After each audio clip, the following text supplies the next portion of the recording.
The first time I laid eyes on her, I thought she was a ghost. Floating above the gleaming silver floor of the Royal Medical Chamber, her eyes burned with an intensity one had never witnessed. Her skin shimmered faintly, iridescent like the scales of some deep-sea creature, and her hair moved in subtle waves, though no wind stirred in the sealed chamber. She was the Princess of Verelia, an alien world famous for its technological marvels and its fiercely guarded monarchy. And she hated me. I had been brought to Verelia not as a guest, not as an ambassador, but as a healer. My expertise in xenobiology was unparalleled on Earth, but interstellar healing was a gamble. The Princess, Ilera, had been gravely injured in a sabotage attempt on the royal palace. The rebels had nearly succeeded in killing her, and now she floated on the edge between life and death, her body infused with alien biochemicals that defied human medicine. Her hatred was immediate and palpable. I could sense it even through the force field shielding the chamber. When the doctors introduced me to her bedside, her eyes flared with hostility, and she spat words in Verelian, the harsh consonants snapping like electricity in the air. I didn't understand the words, but the intent was clear. Stay away from me, human. Yet I couldn't. The arrival. I arrived on Verelia aboard the Starliner Aurora's Flame, a vessel built for speed and emergency interstellar transport. The flight had been tense. The royal advisors and security personnel kept their distance, suspicious of every move I made. They were paranoid but justified. I was the first human to ever step foot in the royal sector. When I entered the palace, I was immediately taken aback by its beauty. The walls were translucent, shifting colors with the ambient light, and floating platforms replaced stairs. Gardens hung in midair, sustained by anti-gravity fields, and fountains flowed upward as easily as downward. The air smelled faintly of ozone and flowers, a mix I hadn't known could exist together. And then I saw her, Ilera. She was lying on a levitating platform, her body partially encased in crystalline armor that glowed faintly. One wing, fractured in the explosion, hung uselessly to the side. Her face, though scarred, retained an otherworldly beauty that made my heart pound. I knew that the healing process ahead would not only be physically demanding but emotionally treacherous. The first attempt. I approached cautiously, not wanting to trigger her defenses. The lead Verelian physician, a tall, angular figure named Thryn, gave me instructions through a translator. The damage is complex. Her cellular structure is unstable. Human healing can only stabilize, not regenerate.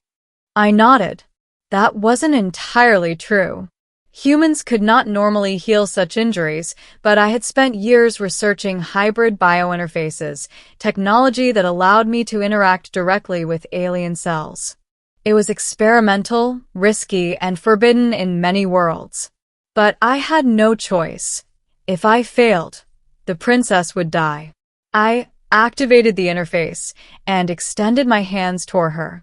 Energy began to flow from me into her, a glowing pulse that intertwined with the crystalline armor. Her body tensed violently, and her eyes snapped open. "Stay away," she screamed. The words, though alien, echoed in my mind through the neural interface. Her pain was immense, a tangled knot of fear, anger, and betrayal. I held my ground. "I'm here to help," I transmitted silently. "I won't hurt you." Minutes passed like hours. Then, slowly, her tension eased. The fracture in her wing began knitting together. The crystalline armor pulsed, stabilizing. My heart soared. She was responding. And then she recoiled. "You dare touch me?" she hissed. Hatred filled the air like static. I understood. She had been betrayed before. Her own council had tried to control her fate, and here was a human, a stranger, asserting influence over her body. Trust would not come easily. Days of struggle. For days, I worked on her injuries, sometimes receiving furious rebukes, other times finding her barely conscious, murmuring words I could barely decipher. Each session was a battle, not only against her physical damage, but against the walls she had erected around her heart. I discovered that the sabotage had involved nanites, microscopic machines designed to dismantle her cellular integrity. They were still embedded in her tissues, resistant to normal medicine. Using my hybrid interface, I could neutralize them, but the process required her body to synchronize with mine, a mental connection she vehemently opposed. And yet, necessity forced her to comply. Slowly, reluctantly, she began to let me touch her, letting the energy flow between us. Each pulse brought pain, then relief. Each wave of healing met with resistance, then acceptance. Through these days, something unexpected happened. I began to glimpse her true self beyond the armor of fury. Beneath the anger, there was curiosity, then cautious respect, then something warmer. She would watch me work, her iridescent eyes softening, almost imperceptibly.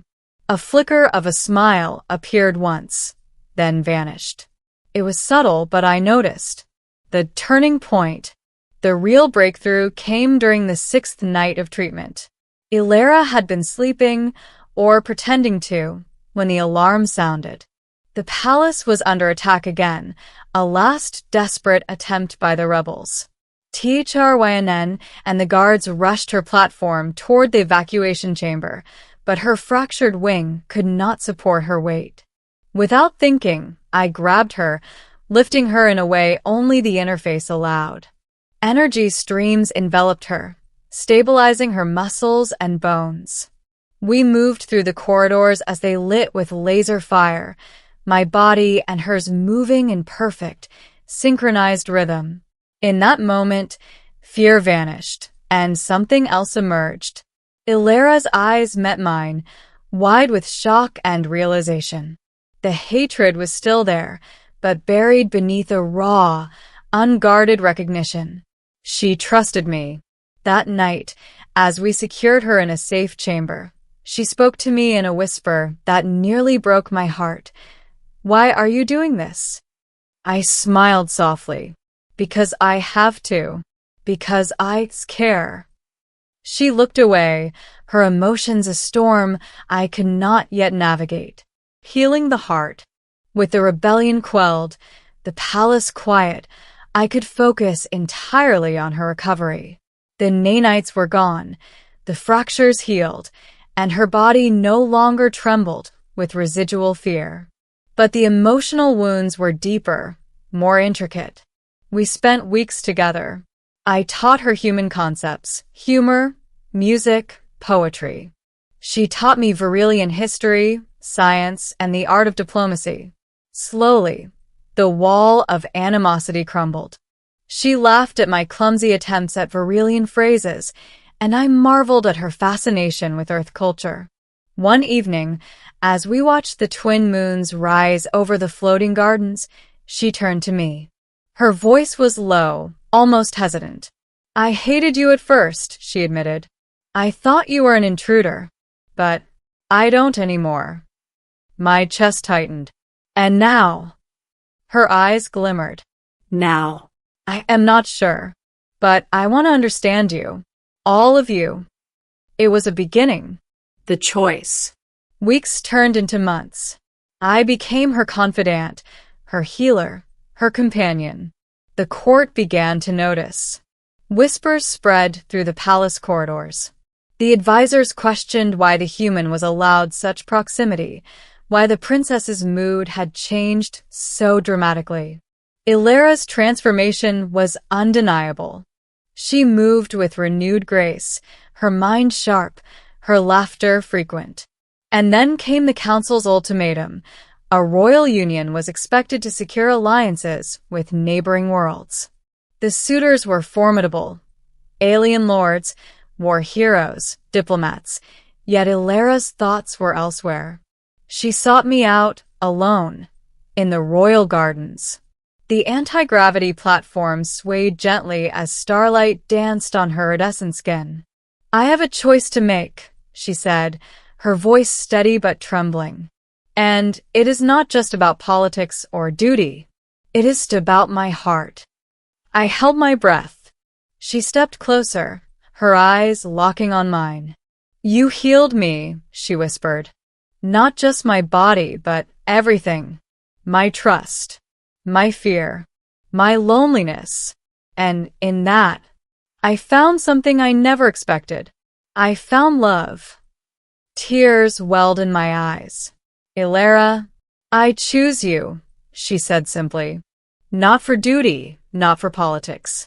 For me, for us." The court was stunned. The advisors were outraged. But their protests fell on deaf ears. The princess had made her choice. A new beginning. The ceremony was unlike anything I had ever imagined. Varillian traditions blended with human customs, creating a union that symbolized more than love. It was a bridge between worlds. Ilera glowed, radiant in her ceremonial attire, her wings fully restored.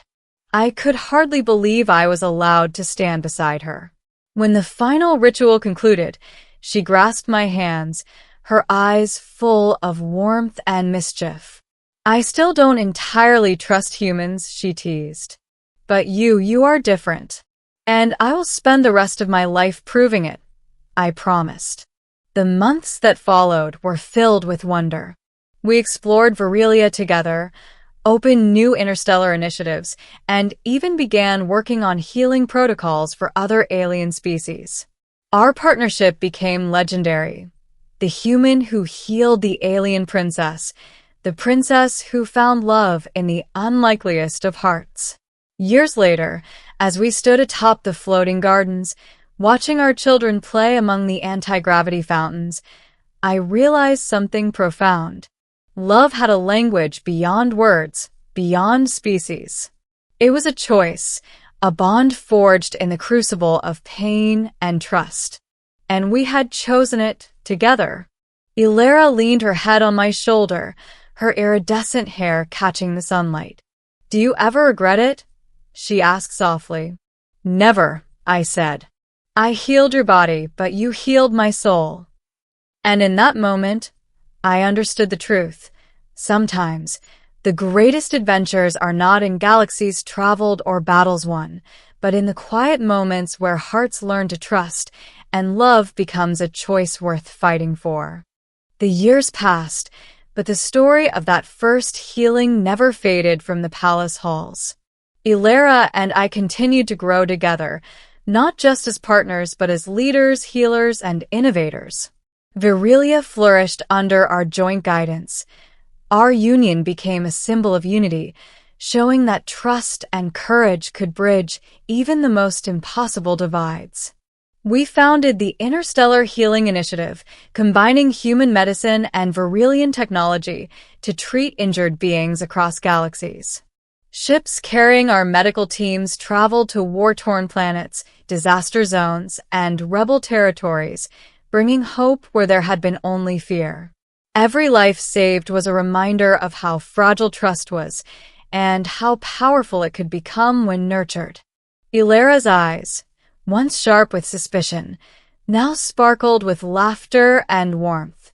She taught our children the languages of both worlds, the arts of diplomacy, and the sciences of healing. I watched her, often in awe, realizing that love, like a living organism, could grow stronger when tended with patience and respect. The ultimate test. Peace, however, never lasts forever. A decade after our union, a mysterious fleet appeared at Varillia's borders, a coalition of alien lords resentful of our influence, intent on seizing the throne. Unlike the rebels of her past, these invaders were strategic, disciplined, and ruthless. But the princess I had healed, the woman who had once seethed with hatred toward me, now stood as my equal. Together, we devised a plan that combined Varillian technology with human ingenuity. I led the medical teams, ensuring every soldier could recover faster and survive longer, while Ilera commanded the fleet, her strategic brilliance unmatched. The battle was fierce, lights flashing across the night sky as ships weaved and clashed in zero-gravity combat. At the moment of greatest danger, when her flagship was struck and nearly disabled, I reached her side in the control chamber. Without hesitation, I stabilized her with the same energy interface I had used years before, guiding her through the shock of the impact. She grasped my hand, and in that brief touch, I felt not fear, but absolute trust, the culmination of everything we had endured together. Victory was ours. The invaders were repelled, and peace returned. But this time, the triumph was not just military, it was personal. We had survived not only a threat to the kingdom, but the challenges that had once stood between us. Epilogue: A Love Beyond Worlds. In the quiet aftermath, as Virilia rebuilt, Ilera and I often walked among the floating gardens, reflecting on how far we had come. Our children played nearby, their laughter mingling with the hum of anti-gravity fountains. I could see glimpses of both our spirits in them: courage, curiosity, and an unshakable sense of wonder. Ilera leaned her head against my shoulder, her wings shimmering in the sunlight. "Do you ever think about that first day?" she asked softly. I smiled, remembering the fear, the resistance, the hatred she had once felt. "I do, and I think about how glad I am that neither of us gave up." She looked up at me, her eyes glowing like twin stars. "We chose each other, and that choice changed everything." "Yes," I said, squeezing her hand gently. "It changed everything." In that moment, I understood fully. Healing is never just about fixing the body. It is about mending hearts, building trust, and embracing vulnerability. And in choosing each other, Ilera and I had created something eternal, a love that transcended planets, species, and even time itself. As the twin moons of Virilia rose in the sky, casting silver light across the floating gardens, I knew one thing for certain. I had healed an alien princess, but in return, she had healed me. And together, we would face whatever stars lay ahead, side by side, hearts forever intertwined.